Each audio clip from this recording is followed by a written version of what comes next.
నమస్తే. ఇన్నాళ్ళు నన్ను సపోర్ట్ చేస్తూ, ఎంకరేజ్ చేస్తూ మీ ప్రేమని నాకు అందిస్తున్న ప్రతి ఒక్కరికి కృతజ్ఞతలు. అలాగే ఈ వీడియో కూడా ఖచ్చితంగా మీకు ఉపయోగపడుతుంది. లైక్, షేర్ అండ్ సబ్స్క్రైబ్ చేసి మీ సపోర్ట్‌ని నాకు అందించండి. అలాగే ఈ వీడియో పట్ల మీకున్న అభిప్రాయాన్ని కామెంట్ సెక్షన్‌లో కామెంట్ చేసి తెలియజేయండి. ఇప్పుడు వీడియోని చూద్దాం. నమస్తే, వెల్కమ్ టు అవర్ ఛానల్. నేను పద్మిని. ప్రస్తుతంతో పాటు ప్రముఖ ఆధ్యాత్మికవేత్త, వాస్తు జ్యోతిష పండితులు, న్యూమరాలజిస్ట్ శేషగిరిరావు గారు మనతో పాటు ఉన్నారు. మాట్లాడదాం. సార్ నమస్తే. సార్ నమస్తే.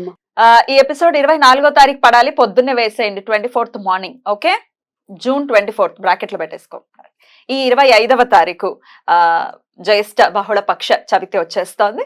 సంకష్టహర చవితి జరుపుకోవడం అనేది అందరికీ తెలిసినటువంటి విషయమే. మరి జ్యేష్ఠ మాసంలో వచ్చేటటువంటి ఈ చవితి ఎలాంటి ప్రాముఖ్యతని వహిస్తోంది, ఎలా ఆ రోజున పూజాది కార్యక్రమాలు చేసుకోవచ్చు, గణపతిని ఆరాధించడం చాలా చాలా అద్భుతంగా, అంటే ఎలాంటి విఘ్నాలైనా తొలగించేటటువంటి మూర్తి గణపతి.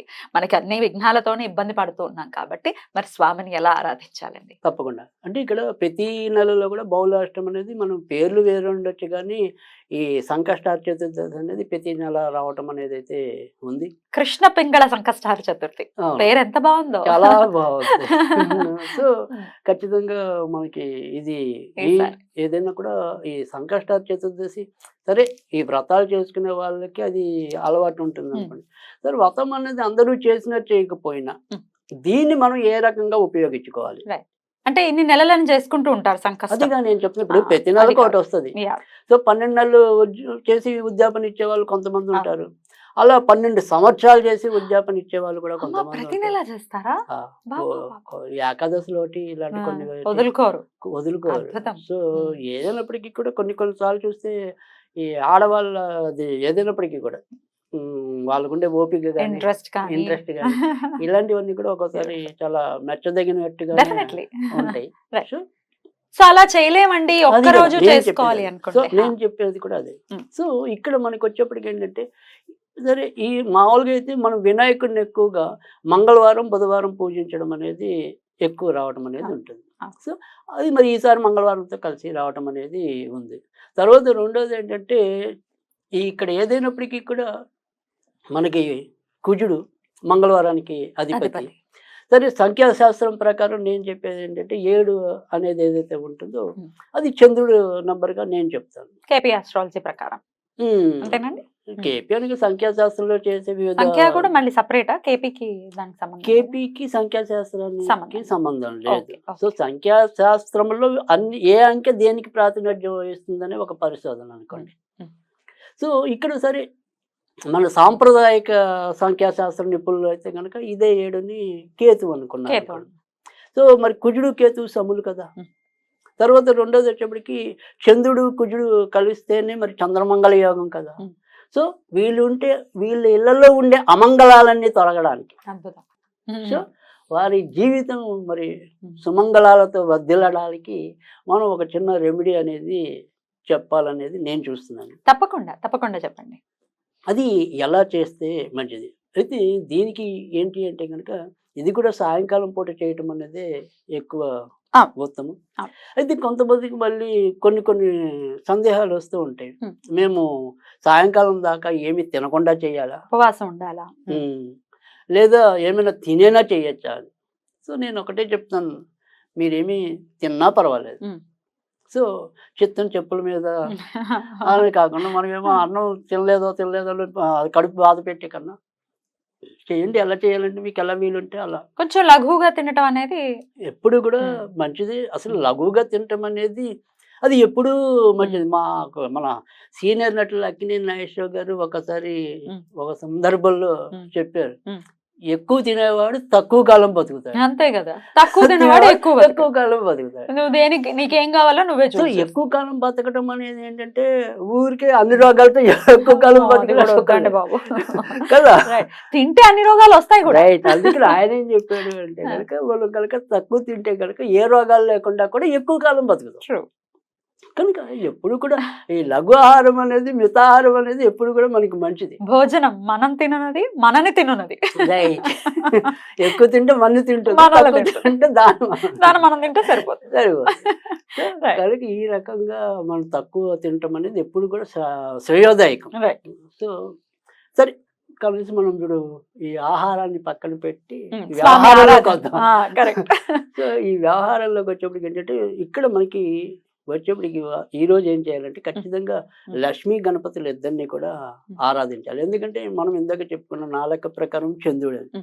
సో చంద్ర సహోదరి కాబట్టి లక్ష్మీదేవిని కూడా ఆరాధించాలి. సో లక్ష్మీ గణపతులు ఇద్దరిని కూడా ఈ రోజు ఆరాధించడం అనేది శుభ సూచకం. మరి ఎలా ఆరాధించాలి అంటే గనక దొరికిన వాళ్ళకి ఎక్కడైనా సరే ఆముదపు నూనె, ఈ ఆముదం నూనెతో ఈ వినాయకుడికి 7 ఒత్తులు, అంటే ఒకే కుందిలో 7 ఒత్తులు వేసిన, ఒక కుందిలో 3 ఒత్తులు, మరో కుందిలో 4 ఒత్తులు వేసిన, అది వాళ్ళ ఇష్టం. మొత్తానికైతే ఒత్తులు లెక్కే తప్ప కుందులు లెక్క కాదు. సో ఆ రకంగా 7 ఒత్తులతో ఈ ఆముదం నూనెతో దీపం పెట్టాలి. పెట్టి ఓం నమో గణపతియే, జై మహాశక్తి మహాలక్ష్మియే నమః, ఓం గం గణపతియే, జై మహాశక్తి మహాలక్ష్మియే నమః. ఇది 27 సార్లు చదివితే చాలు.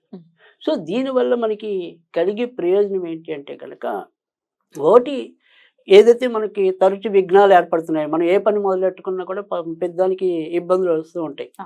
సో అలాంటి ఎవరైతే విరివిగా విఘ్నాలు ఎదుర్కొంటున్నారో అలాంటి వాళ్ళ యొక్క బాధలు తీరుతాయి. పైగా ఈ లక్ష్మీ గణపతిని పూజించడం వల్ల సంపదలు చేకూరటం అనేది కూడా ఉంటుంది. కనుక ఇక్కడ ఖచ్చితంగా మనకి ఆ రకమైన కొంత మన యొక్క ఆర్థిక జీవితం కూడా మెరుగుపడటం అనేది ఉంటుంది. ఇక్కడ ఆముదం నూనె వాడటానికి గల కారణం ఏంటి అంటే కనుక, ఈ కృష్ణ పింగళ అనేది ఏంటంటే అది ఖచ్చితంగా శనికి సంకేతం. సో ఆ శని యొక్క బాధ నుంచి తప్పించుకోవడానికి కూడా ఇది ఎక్కువగా ఉపయోగపడటం అనేది ఉంటుంది. ఆ రకంగా మనం అన్ని రకాలకి, అంటే ఇటు వ్యవహారంలోకి వచ్చేప్పటికి గ్రహశాంతి అనుకోండి, మామూలు దైవిక విషయాల్లోకి వచ్చేప్పటికి లక్ష్మీ గణపతుల ఆరాధన అనుకోండి, కనుక ఎలా చేసినప్పటికీ కూడా మనకు అది సత్ ప్రయోజనాన్ని ఇవ్వడానికి అయితే కనుక ఈ రకంగా తోడ్పాటు ఇవ్వటం అనేది అయితే ఉంటుంది. అద్భుతం అండి. సో ఈ నామాన్ని కేవలం 27 సార్లు, అది కూడా సాయంత్రం చేసుకోవాలి. రాత్రి చంద్రోదయం 10 గంటలకు అవుతుందండి. అంటే చంద్రోదయంతో సంబంధం లేదా? సూర్యాస్తమయం తర్వాత నుంచి ఎప్పుడైనా బిగిన్ చేసుకోవచ్చు. చక్కగా చేసుకుని అటు లక్ష్మీ గణపతిని ఇద్దరిని కూడా ఆరాధన చేసుకోమంటున్నారు. ఏదైనా నైవేద్యానికి సంబంధించి కూడా ఏదైనా ఒకటి, అంటే ఇక్కడ మనం ఏదైనా సరే వీళ్ళిద్దరికి కంపల్సరీ ప్రీతికరంగా ఉండాలి అంటే కనుక, మరి ఎవరైనా కనుక పెట్టగలిగితే కొబ్బరి లోజులు ఉంటాయి, అవి కనుక చేయగలిగే ఓపిక ఉంటే కొబ్బరి లోజు పెడితే కనుక చాలా తొందరగా సంతృప్తి చెందటం అనేది ఉంటుంది. సరే ఒకవేళ ఆ రకంగా అయినా ఓపిక లేకపోతే ఇంకా కోవా బిళ్ళలు బయట కొని అయినా సరే కోవా బిళ్ళలు నివేదన చేయడం వల్ల తప్పకుండా మంచి జరుగుతుంది. ఈ పూజ ఈ కార్యక్రమాలు కాకుండా మరి అనుగ్రహం, స్వామి అనుగ్రహం రావాలి అని అంటే ఏదైనా స్విచ్ వర్డ్ రూపంలో చెప్తారా? రైట్. ఇక్కడ ఏదైనప్పటికీ కూడా అది మనకి ఆ రకమైన ఇబ్బందులు లేకుండా ఉండడానికంటే ఇక్కడ లేదా ఈ ఏవైతే ఉంటాయో ఆ విఘ్నాలు పోవడానికి మనం చేయవలసింది ఎలా కూడా సన్షైన్ అంతే. సన్షైన్ అంతే. ఆ రకంగా చేసినట్లు వల్ల వాళ్ళ జీవితంలో వెలుగు రావటం అనేది, షైన్ అనేది వస్తుంది. సన్షైన్ అన్నది ఎన్నిసార్లు చదువుకోవాల్సి? అది కనీసం 108 సార్లు అయితే చదవగలిగితే మంచిది. ఇంకా అందులో సగం అంటే 54, అందులో కంటే సగం అంటే 27. సో పావుమాల, అర్ధమాల, పూర్తిమాల. సో అలా గనక ఒక నియమ పద్ధతిలో చదివితే కనుక ఖచ్చితంగా ప్రయోజనం అనేది అయితే ఉంటుంది. రైట్ అండి, అద్భుతం. చాలా చాలా పవర్ఫుల్ డే కాబట్టి డెఫినెట్ గా ఈ రోజుని అందరూ కూడా యూటిలైజ్ చేయబోతున్నామండి. నేను బాధపడాల్సిన అవసరం లేదు. ఈ ఒక్క నెల అయినా కూడా చేసుకోవచ్చు. రైట్ అండి, thank you so very much అండి. నమస్తే.